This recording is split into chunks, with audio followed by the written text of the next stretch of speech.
Up next for the Build for Others, I am building another Enterprise C. And the only thing I've done so far on that is Mr. Dremel here.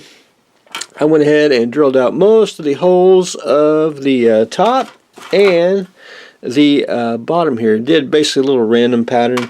One thing I do on starships, and I really don't do it on especially Star Trek, is if you notice their windows are rectangle, I do circle ones. It's just easier to do. I mean, it's the purist won't care for it, but it just makes it easier, and I can get it assembled. Plus, when you turn it on and get decals on and everything, it's just, ooh, ah, there it is, and that's the way I do it.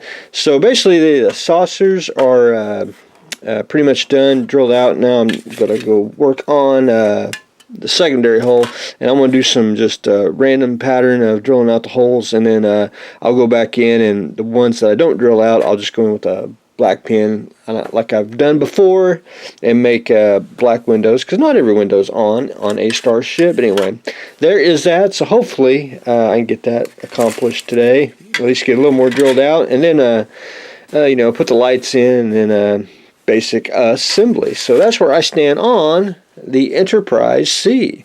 The Discovery, what I've done so far on it is we're basically down to painting. I had to make me a little painting stand here. I wish I could put it on the Lazy Susan and spin it. It'd be a lot better. But anyway, a little too long, but we'll make do. I had to take Mr. White here and basically give him a base coat. And I got the ball painted, I got the ass end painted, and basically the antenna here. I need to paint the pods here, and hopefully I get that done today. It's one of those, I was trying to hold it and paint it, and then you're like, I need to stand. So we're going to try to get the pods painted. And then I was curious because I wanted to basically start a little bit of pre-shading, and I did that on the ball here. I took some pale gray blue, and I don't know if you can actually see it, but anyway, got the I call it the band around here. I got to do a little bit more, and plus one thing about the 2010 Discovery is I got to add a window right through here, and I'll show everyone that in a minute. But anyway, I did a sloppy job of doing the pre-shading because I like different panels and everything, and I had to do it this way because once I paint it yellow, if you go here to the old reference picture, you can see where the gray actually shines through the sulfur dust.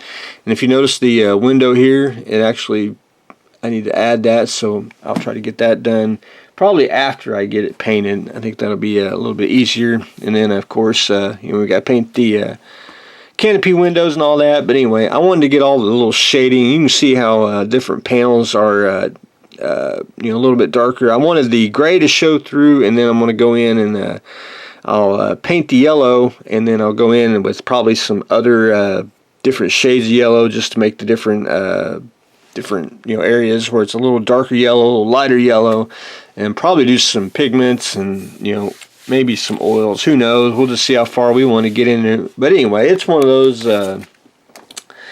If you notice the panels here, just how the gray shows through, in different shadings, especially back here in the back, and you see the different gray panels where the sulfur really didn't hit it anyway. But anyway, that's my game plan on that. So hopefully I can get a little more done on that today. It's my game plan. But anyway, I'm doing some shading, so hopefully it'll show through once I start getting the yellow, which I got to go do some, I got to dig out some yellow paint. I probably might have to buy some because I got to try to figure out how yellow sulfur I can get. But anyway, that's a quick update of what I've got going on today. We are painting the Discovery, and we are starting the Enterprise C, drilling some holes. So that's what I got going on today, so stay tuned for the next exciting episode.